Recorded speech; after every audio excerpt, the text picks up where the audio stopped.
خانہ پشاور سے وہ کہتے ہیں کہ جی ایک دو صحافیوں نے یہ دعویٰ کیا ہے اپنے پروگرامز میں کہ حکومت کو بھارت سے تجارت کے لیے اسٹیبلشمنٹ سے گرین لائٹ مل گئی ہے، مقبوضہ کشمیر کی ذاتی حیثیت ختم ہونے کے بعد پاکستان اور بھارت کے درمیان تجارت کو منقرض یہ وغیرہ وغیرہ۔ تو سہیل خان صاحب یہ تو اپنے طور پہ تو یہ جرت کر ہی نہیں سکتے۔ اچھا، اب اسٹیبلشمنٹ بھی میچور اور کچھ باتیں ہیں جو ہم جیسے جاہلوں کو گھر بیٹھے پتہ، وہ بھائی تمہارا کوئی ڈسپیوٹ ہے، وہ ڈسپیوٹ اپنی جگہ پہ چلتا رہے، تجارت اپنی جگہ پہ چلتی رہے، لوگوں کی آمد و رفت اپنی جگہ پہ چلتی رہے، قربتیں بڑی آہستہ آہستہ کا مسئلہ۔ اچھا، چائنا اور بھارت کی میں اکثر مثال دیتا ہوں، آپ کو بھی پتا ہے، مجھے بھی پتا ہے، پوری دنیا جانتی، ان کے درمیان کیا ایک فلم آئی تھی، میں بچہ تھا school going, it was an English movie, اس کا نام تھا کس کس بینگ بینگ۔ تو لائل پور میں جس سینما میں وہ ریلیز ہوئی، انہوں نے جو اس کو اس زمانے میں ٹانگوں کے اوپر نا وہ ٹانگاز جسے کہتے ہیں ایک گھوڑے والا، وہ ایڈورٹائز کرتے ہوتے تھے کوئی نئی فلم، تو اردو ترجمہ ساتھ کرتے ہوتے تھے، تو کس کس بینگ بینگ کا ترجمہ انہوں نے کیا، مجھے سینما یاد نہیں، لائل پور میں، I was a student of, میں چھٹی ساتویں میں پڑھتا ہوں، کس کس بینگ بینگ، اور انہوں نے اردو ترجمہ اس کا کیا تھا چمی چمی ٹھا ٹھا۔ یہی زندگی ہے، چمی چمی اور ٹھا ٹھا یہ ساتھ ساتھ چلتا ہے، اہمیت تلواریں نکال کے بیٹھ جاتے۔ چائنا اور امریکہ کے درمیان کیا ہے، اور باقی تو چھوڑیں، چائنا اور بھارت کے درمیان کیا ہے، کیسے نہیں ٹھوکا چائنیز نے بھارت کو، اس لیے ساتھ ساتھ اپنے باقی معاملات ان کے چل رہے ہیں، یہ میچور ملکوں کے درمیان۔ اس لیے یہ کہ جی وہ اسٹیبلشمنٹ سے گرین لائٹ، خود تو یہ کسی جوگے ہیں نہیں، چھتر گھاڑے ہیں انہوں نے،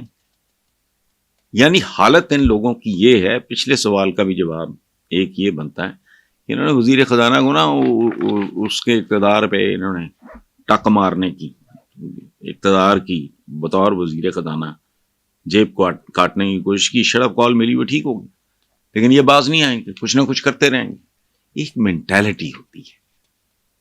سیکھنے کے لیے ایک خاص طرح کا رویہ چاہیے ہوتا ہے، ایک خاص تربیت، ایک خاص کیلیبر۔ تو پھر بندہ پہلے تو سیکھنا کیا ہے، پہلے اپنی غلطی کا اعتراف کرنا، پہلے اس کا ادراک ہونا کہ پتہ لگ جائے، پھر اس کا اعتراف کرنا، پہلے ادراک، پتہ تو ہو کہ یار میں جھک ماروں، پھر اس کا اعتراف، پھر اس پہ عمل۔ وہ ان لوگوں کو نصیب نہیں، وہ سویلین ہو، فوجی ہو، جج ہو، اسکول ٹیچر ہو، کمٹمنٹ ہونی چاہیے لوگوں کے ساتھ، چونکہ اللہ تک جانے کے لیے جو رستہ ہے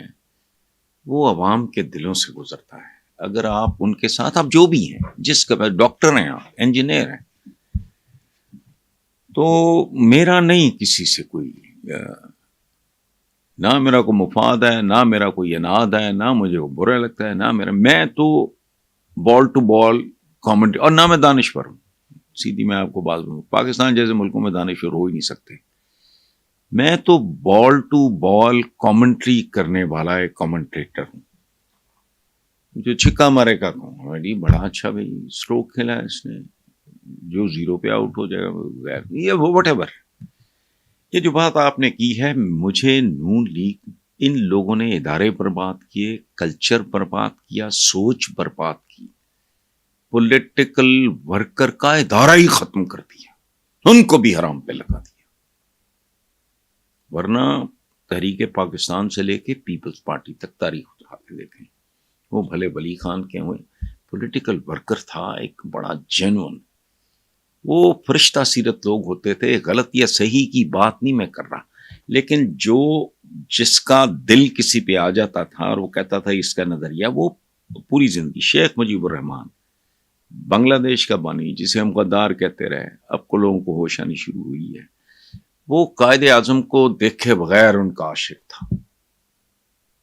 وہ بھوکا ننگا سائیکلوں پہ دھکے کھا کے پاکستان کے لیے کنویسنگ کیا کرتا تھا، ٹھیک ہے، تو یہ رول بنتا ہے ہمارا، اس لیے نہیں کہ اچھا۔ اب ان لوگوں نے کوئی کسر نہیں چھوڑی، یہ جتنی باتیں میں نے گنائی ہیں صحافت کو برباد کرنے والے، میں نے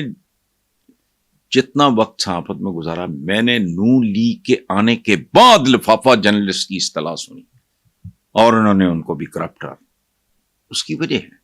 جس نے کھربوں کھانا ہو اس کے لیے ہزاروں لاکھوں یا کروڑوں لٹانا تو کوئی ایشو ہی کوئی نہیں ہوتا، ایک کلچر ہی تبدیل کر کے رکھ دیا۔ یہ جو بات آپ کر رہے ہیں کہ اداروں کی ضرورت، وہ قیوم تو وہ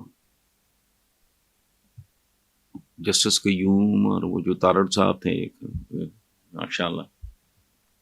وہ ان کے بریف کیس مشہور ہیں، ساڈا جج، ساڈا ڈی سی، ساڈا فلانا، وہ تم ہو کون؟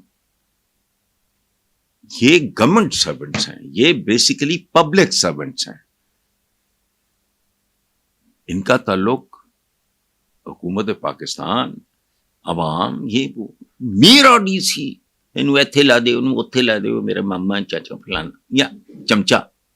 چمچے ہی بیسیکلی رشتہ دار۔ تو پڑھے لکھے لوگ تو اس طرح ایسا چیز ہے نہیں تھے کہ بیوروکریسی میں ان کے رشتہ دار ہوتے، وہ تو ممکن ہی نہیں تھا۔ تو اب بھی وہی سوچ ہے اور یہ جاتے جاتے جائے گی۔ انہوں نے اختیارات پہ ہلکا سا ایک ٹک لگانے کی کوشش کی، وزیر خزانہ، ان کو ہضم نہیں ہو رہا، ظاہر ہے، کیونکہ ان کا میڈ ان جاتی عمرہ تو وزیر خزانہ وہ ہے ڈارلنگ، جس نے اپنے حصے کا بیڑا گرک کیا۔ میں اسحاق ڈار کو کوئی 100% بلیم ہرگز نہیں کر رہا، لیکن کنٹریبیوشن اچھا۔ اب سبق سیکھنے کی جہاں تک بات ہے، دیکھیں بات سنیں، سبق سیکھنے کی بھی ایک تعلیم تربیت ہوتی ہے۔ یاد رکھیں انسان کی تعمیر میں اس کے گھر کا، گھرانے کا، ماں باپ، پھر اس کی سکولنگ ہوتی ہے، پھر وہ تعلیمی ادارے ہوتے ہیں، اور پھر معاشرہ ہوتا ہے۔ اگر سڑک پہ میں ڈنگروں جانوروں کی طرح بہیو کر رہا ہوں تو آپ بھی پھر فلانا بھی شروع ہو جائے۔ سوسائٹی کا ایک جبر ہوتا ہے، ایک مطلب ٹریفک کی میں بات کرتا ہوں، اگر اس میں ڈسپلن ہے تو میرے جیسا بیوقوف بھی جرت نہیں کرے گا، چونکہ وہ کلچر۔ سو ان لوگوں کے پاس وہ تربیت نہیں ہے، ساڈا ڈی سی، ساڈا اے سی، ساڈا بھائی جان تے ساڈا بھائی تے ساڈا پڑویا تے ساڈا سالا تے ساڈی باجی، یہ ٹائپ ہے۔ تو جج جو ہوتا ہے، عدلیہ، ظاہر ہے، اور یہ گندی ٹریڈیشن ہے ہماری، اب سے نہیں ہے۔ ہمارے یہاں جو عدلیہ کو وہ عزت احترام نہیں ملا تو ظاہر ہے نہیں ملا، تو کرتوت کس کے؟ جنہوں نے ان کو بلیک میل کیا، انڈر پریشر، یہ وہ، یا دامے درمے سکھنے۔ ایک محاورہ، کوئی انسانی معاشرے میں اس طرح کا محاورہ ممکن ہے؟ اور یہ تو کہلاتا ہے اسلامی جمہوریہ پاکستان۔ محاورہ کیا ہے؟ جج وکیل کی کرنا، جج ہی کر لو۔ آپ مجھے بتائیں، یہ ماضی سے سبق سیکھنے کے لیے جس طرح کی تربیت کی ضرورت ہوتی ہے وہ انہیں نصیب ہی نہیں ہوئی، تو سبق انہوں نے کہا، اور ویسے بھی بڑا مشکل ہوتا ہے۔ یہ خون لگ جائے منہ کو تو پھر وہ مشکل ہوتا ہے۔